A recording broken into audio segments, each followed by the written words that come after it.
पुराणों में भगवान शिव और माता पार्वती के विवाह के बारे में कई बार उल्लेख किया गया है। ऐसा भी कहा जाता है शिव और पार्वती का विवाह महाशिवरात्रि के दिन संपन्न हुआ था। महाशिवरात्रि आने को है और सभी भक्तों ने इसकी धूमधाम से तैयारी शुरू कर दी है। वैसे महाशिवरात्रि के बारे में कई अन्य मान्यताएं हैं। आज आपको बताते हैं भगवान शिव और माता पार्वती के विवाह की कहानी। जी हाँ, पुराणों में ऐसा दावा किया गया है कि महाशिवरात्रि के पर्व पर भगवान शिव और माता पार्वती का विवाह संपन्न हुआ था। तो चलिए आज आपको भी अवगत कराते हैं इस खूबसूरत कथा से।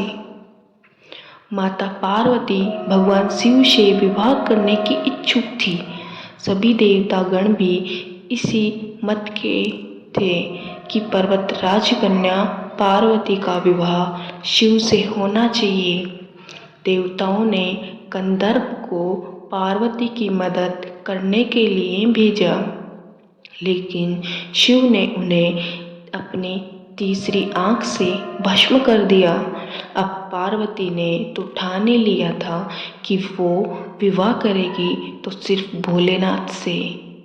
शिव को अपना वर बनाने के लिए माता पार्वती ने बहुत कठोर तपस्या शुरू कर दी। उनकी तपस्या के चलते सभी जगह हाहाकार मच गया। बड़े बड़े पर्वतों की नींव डगमगाने लगी। ये देख भोले बाबा ने अपनी आँख खोली और पार्वती से आह्वान किया कि वो किसी समृद्ध राजकुमार से शादी करे। शिव ने इस बात पर भी जोर दिया कि वो एक तपस्वी के साथ रहना इतना आसान नहीं है। लेकिन माता पार्वती तो अडिग थी। उन्होंने साफ कर दिया था कि वो विवाह सिर्फ भगवान शिव से ही करेगी। अब पार्वती की ये जिद देख भोलेनाथ पिघल गए और उनसे विवाह करने के लिए राजी हो गए। शिव को लगा कि पार्वती उनकी तरह हट्टी है, इसलिए ये जोड़ी अच्छी बनेगी। अब शादी की तैयारी जोरों पर शुरू हो गई, लेकिन समस्या ये थी कि भगवान शिव एक तपस्वी थे और उनके परिवार में कोई सदस्य नहीं था। लेकिन मान्यता ये थी कि एक वर को अपने परिवार के साथ जाकर वधू का हाथ मांगना पड़ता है। अब ऐसी परिस्थिति में भगवान शिव ने अपने साथ डाकिनिया, भूत प्रेत और चुड़ैलों को साथ ले जाने का निर्णय किया। तपस्वी होने के चलते शिव इस बात से अवगत नहीं थे कि विवाह के लिए किस प्रकार से तैयार हुआ जाता है। तो उनके डाकिनियों और चुड़ैलों ने उनको भस्म से सजा दिया और हड्डियों की माला पहना दी। अब ये अनोखी बारात पार्वती के द्वार पहुंची। सभी देवता हैरान रह गए। वहां खड़ी महिलाएं भी डरकर भाग गई। भगवान शिव को इस विचित्र रूप में पार्वती की मां स्वीकार नहीं कर पाई और उन्होंने अपनी बेटी का हाथ देने से मना कर दिया। स्थितियां बिगड़ती देख पार्वती ने शिव से प्रार्थना की कि वो उनके रीति रिवाजों के मुताबिक तैयार होकर आए।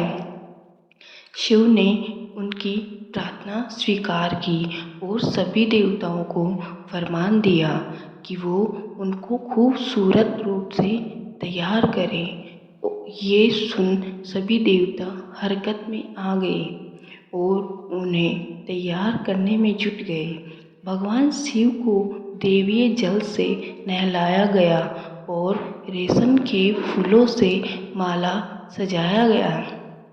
थोड़ी ही देर में भोलेनाथ गंधर्व से भी ज़्यादा सुंदर लगने लगे और उनका गोरापान तो चांद की रोशनी को भी मात दे रहा था। जब भगवान शिव इस दिव्य रूप में पहुँचे, पार्वती की माँ ने उन्हें तुरंत स्वीकार कर लिया और ब्रह्मा जी की उपस्थिति में विवाह समारोह शुरू हो गया। माता पार्वती और भोलेनाथ ने एक दूसरे को वरमाला पहनाई और ये विवाह संपन्न हुआ। तो जानिए हमारे भगवान शिव और माता पार्वती का विवाह ऐसे हुआ था। तो बोलिए हर हर महादेव।